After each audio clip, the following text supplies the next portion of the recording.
let's I guess get into it. So like if you have a feature film that you have written and want to get made, the best way obviously is to attach talent to it.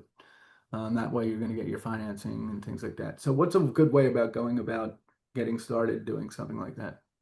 It's a great question because, as you said, like as soon as you have recognizable talent in the project suddenly goes from being, let's say, just a script to being, marketable. It goes from being all of a sudden, financially interesting to investors. So the first thing I do is I take just a small step back when you've got that script and really hone in what is the objective here. So sometimes in Hollywood, you might be at an event or a party and someone will say, oh, I'm talking to Sylvester Stallone, my script's with his agent or something like that. But the reality is that, he's got a very short window of working. He's going to ask for his full freight of how much he's paid. That's probably a small chance you're going to get that.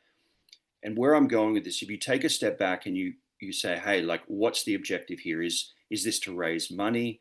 Is this I'm making this feature film because the investor really wants this particular actor?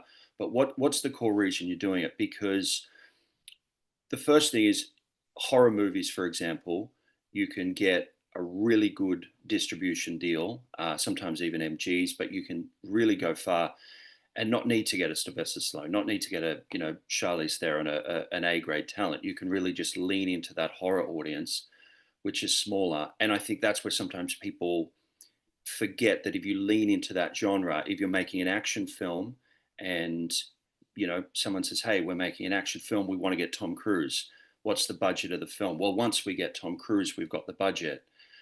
I think about the idea of, well, if we can't get Tom Cruise, you can lean into action stars like John Claude Van Damme, Dolph